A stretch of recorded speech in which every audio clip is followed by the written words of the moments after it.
ಶಕ್ತಿಯನ್ನು ಹೊತ್ತು ಸದಾ ಕತ್ತಿಯನ್ನು ಹಿಡಿದು ನಿನ್ನ ಜೀವನದಿಂದಲೇ ನಾನು ಇಲ್ಲಿ ಕಳ್ಳನಾಗಿ ಬೆಳೆದಿರುವುದು. ಹಿಂದೂ ಮುಸ್ಲಿಂ ಕ್ರೈಸ್ತರೆಲ್ಲ ಒಂದಾಗಿ ನನ್ನ ಇದಕ್ಕೆ ಅಡೆತಡೆ ಆಗುತ್ತದೆ ಎಂದು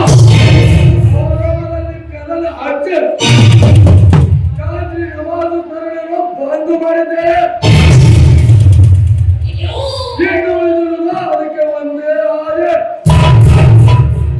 ಅದೇ ನಂದು ಸಂಕೋಚವಿಲ್ಲದೆ ಹೇಳಿದರೆ ಸಾಕು. ಅದು ಆಕಾಶದಲ್ಲಿದ್ದರೂ ಅಕ್ಕಿಯಾಗಿ ಹಾರಿ ಹಿಡಿದು ತಂದು ನಿಮ್ಮ ಪಾದದಲ್ಲಿಡುತ್ತೇನೆ. ಈ ಮಾತು ಸತ್ಯಗೌಡ್ರೆ. ಎಲ್ಲ ಮಸೀದಿ ಮಂದಿರದಲ್ಲೂ ಲೆಕ್ಕವಿಲ್ಲದೆ ಬಂಗಾರ ರೊಕ್ಕ ಬಿದ್ದಿರುವಾಗ ಹಿಂದೆ ರಾತ್ರಿಯಿಂದ ಮನೆಗೆ ಸಾಗಿಸಬೇಕು. ಅದು ನಿನ್ನ ಕೈಯಿಂದ ಸಾಧನ. ಅಸಾಧ್ಯ ಅನ್ನೋ ಮಾತಿಲ್ಲ. ಈ ಜಾರಿಯ ಬಾಳುಪುಟದಲ್ಲಿ ಕಣ್ಣಿಟ್ಟ ಕರಿನಾಗಡೆ ಬಿಚ್ಚೆ ಆ ಗರ್ಭಗುಡಿಯನ್ನು ಪ್ರವೇಶ ಮಾಡಿ ಆವೇಶದಿಂದ ತುಂಬಿರುವ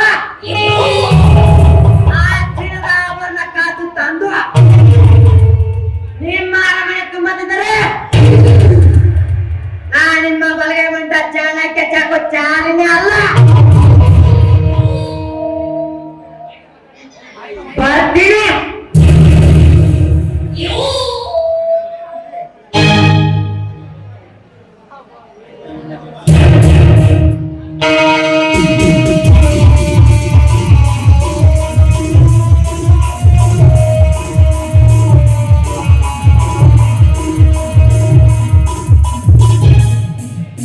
ನಾನು ನೋಡುತ್ತಿರುವುದು ಕನಸು ನನಸು. ಈ ಸತ್ಯಾಗ್ರಹ ಪತ್ರಿಕೆಯಲ್ಲಿ ಬರೆದಿದ್ದಲ್ಲ ನಿಜವೆಂದು ಈ ಜನ ನಂಬಿದರೆ ಮುಂದೆ ನನ್ನ ಗತಿ ಏನು? ಸತ್ಯಾಗ್ರಹ ಪತ್ರಿಕೆ ಪ್ರಬುದ್ಧ ಸರ್ಕಾರವನ್ನು ಎದುರಿಸಬಲ್ಲ ಈ ಗೌಡರಿಗೆ ಜನರ ಜಾಗ್ರತೆಯನ್ನು ಹಾಳು ಮಾಡಿದ್ದಾರೆ ಎಂದು ಬರೆದಿರುವಲ್ಲ.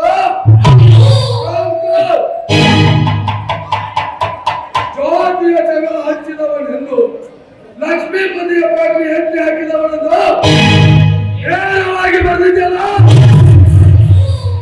ಅಷ್ಟೆಲ್ಲ ಧೈರ್ಯ ಮಗನೇ ನಿನಗೆ. ನಿನ್ನನ್ನು ಜೀವಂತ ಉಳಿಸಲಾರೆ.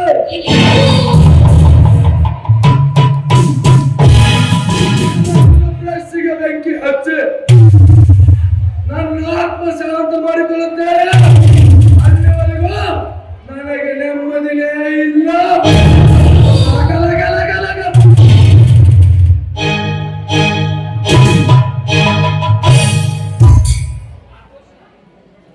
ಆಕ್ರೋಶನ ಅರಮನೆ ರಾಜರೇ, ಶಿಸ್ತಿನ ಶ್ರೀಮಂತರೇ, ನಾನು ನಮಸ್ಕಾರ ಹೇಳಿ. ಬೆಂಕಿ ಹೊಡೆಯುವ ನಿನ್ನ ನಮಸ್ಕಾರಕ್ಕೆ. ಈ ಗೌರವ ಹೆಸರನ್ನು ಏಕೋಚಿತ್ ಒಬ್ಬೊಬ್ಬರ ಬಿಕೋರಿ ಎಲೆಕ್ಟ್ರಿಕಲ್ಲಿ ಸಿಕ್ಕ ಸಿಕ್ಕಂತ ಬಂದಿದ್ದಾನೆಂದರೆ ಅವಕ್ಕೆ ಅವಮಾನ. ಅವನು ಈ ರೀತಿ ಬರೆಯಬೇಕಾದ್ರೆ ನೀವೇನು ನಿದ್ದೆ ಮಾಡ್ತಿದ್ದೀರಾ? ನನ್ನ ಹತ್ರ ತಂದೆ ನಿಮ್ಮ ಕೈಗೆ ಅವನ ಎಲಿಗೆ ಕೊಡಸಾಕತ್ತೀರಿ. ಯಪ್ಪ, ಇದು ಅವಮಾನ ಅಲ್ಲ, ಅಪ್ರಾಯ. ಹೀಗೆ ಹೇಳಿದ್ರೆ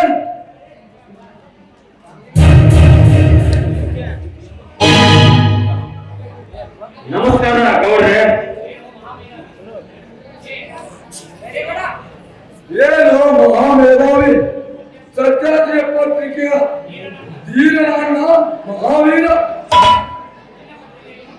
ನಿನ್ನ ಪತ್ರಿಕೆಯಲ್ಲಿ ಮಂಗಳಾರತಿ ಪದ ಬರೆದು ಪದ ಆಡಿಸಿ ಹೀಗೆ ಮತ್ತೆ ಇಲ್ಲಿಗೆ ಬಂದ ಕಾರಣ ನನ್ನ ವಿಷಯವನ್ನು ಸೆರೆ ಹಿಡಿಯಲಕ್ಕ? ಕ್ಷಮಿಸಿ, ಯಾವ ಕಾರಣವಿಲ್ಲ ಗೌಡ್ರೆ. ಪತ್ರಿಕೆ ವಿಷಯ ನನಗೆ ಒಂದು ಗೊತ್ತಿಲ್ಲ. ನಾನು ಬಂದಿರುವ ಕಾರಣವೇ ಬೇರೆ. ದಯವಿಟ್ಟು ನನ್ನ ಮಾತನ್ನು ಅರ್ಥ ಮಾಡಿಕೊಳ್ಳಿ. ಅರ್ಥದ ವಿಷಯದಲ್ಲಿ ನಾನೇನಾದರೂ ನಿನ್ನ ಮಾತಿಗೆ ಓದುಗಾರನಾದರೆ ನೀನು ಜಾದುಗಾರನಾಗಿ ಮಂತ್ರ ಬರೆಯುವೆ, ಇತಿಹಾಸ ಬಂದು ದಾಟಲೇ ನನ್ನ ಮನೆಯಿಂದ ಆಚೆ.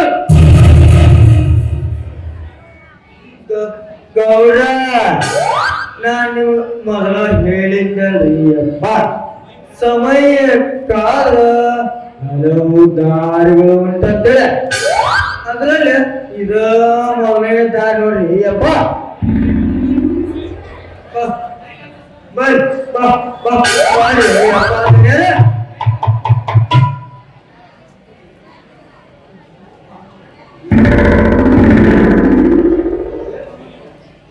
Good, very good.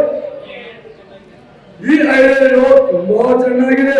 ಹಾ ಸಿದ್ಧಲಿಂಗ, ನೀನು ಇಲ್ಲಿಗೆ ಬಂದ ವಿಷಯ?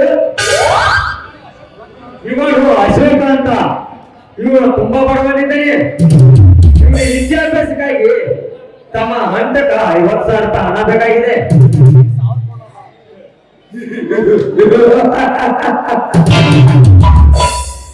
ನನಗೆ ಚೆನ್ನಾಗಿ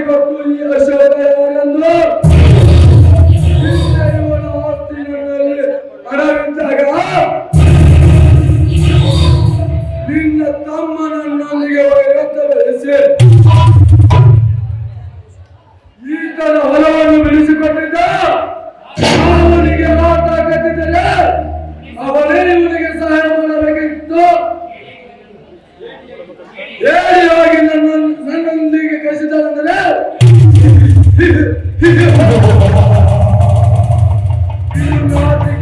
ಸಂಗತಿಯೇ ಸರಿ.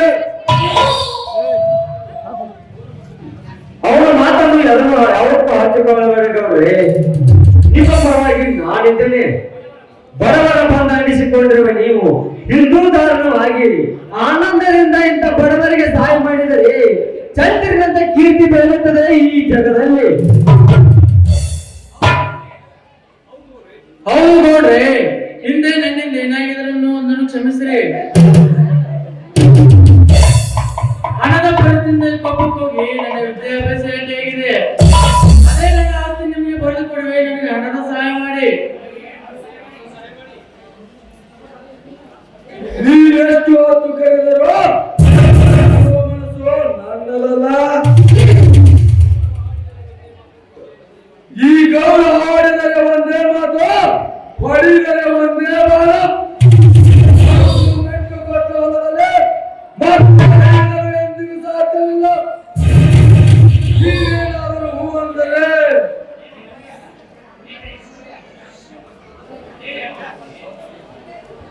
ಅದೇನೋ ಹೇಳ್ತಾರಂದ್ರಿ ಅಪ್ಪ. ಪಟ ಪಟ ಪಟ ಪಟ ಓಡಪ್ಪ ರಾಮಣ್ಣ. ಪಟ ಪಟ ಪಟ ಪಟ ಪಟ ಟಕ್ ಟಕ್ ಟಕ್ ಟಕ್ ಟಕ್ ಟಕ್ ಅಂತಿದೆ. ಹಣ ಎಣಿಸ್ಕೊಂಡು ಹೋಗ್ತೀಯ.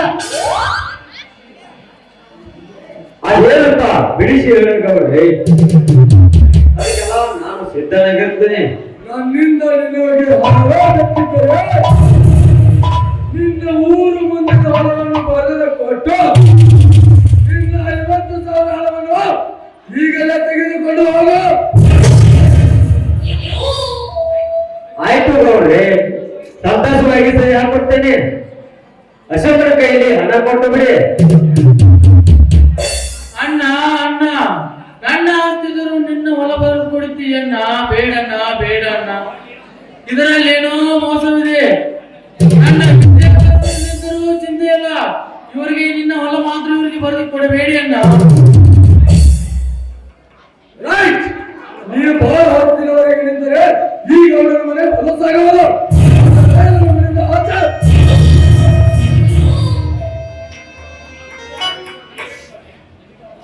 ನಮಗೆ ಗೌಡ್ರಿ, ದಯವಿಟ್ಟು ಅವನ ಮಾತನ್ನು. ಅದಕ್ಕೆಲ್ಲ ನಾನಿದ್ದೇನೆ. ಮೊದಲು ಕಾಗದಕ್ಕೆ ಸಹಿ ಹಾಕಿ ಹಣ ಕೊಟ್ಟು ಬಿಡಿ. ಅದಕ್ಕೆಲ್ಲ ನಾನು ನಿಮ್ಮ ಹಣ ಮುಟ್ಟಿಸ್ತೇನೆ. ಹಾ ತಿಪ್ಪಯ್ಯ, ಅಪ್ಪಯ್ಯ,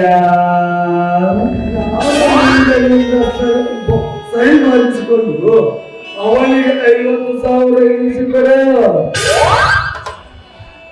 ಆ ನಂತರ ಲೆಕ್ಕನ ಇವನ್ ಮನೆ ಮಾಡುವವರಿಗೆ ಬರೀ.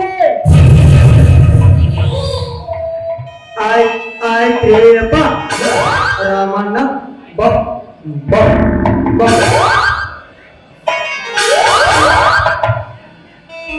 ಯಾವತ್ ಮಾಡ್ತು, ಸಿಗ್ನೇಚರ್ ಮಾಡ್ತು. ಹೇಳ, ಪಟ ಪಟ ಸಹಿ ಮಾಡಿದೆ.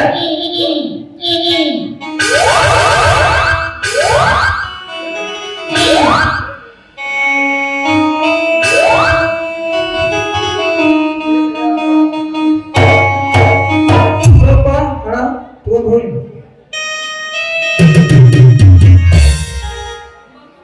ತುಂಬಾ ಉಪಕಾರ ಆಯ್ತು ಗೌಡ್ರಿ, ನಾ ಇನ್ನು ಬರ್ತೇನ್ರಿ.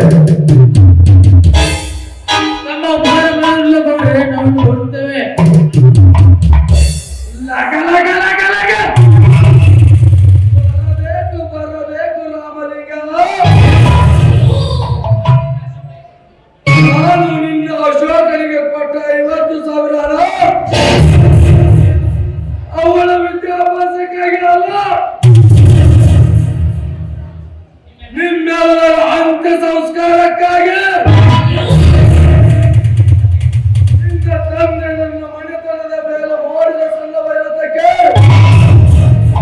ಅಂದಿನಿಂದ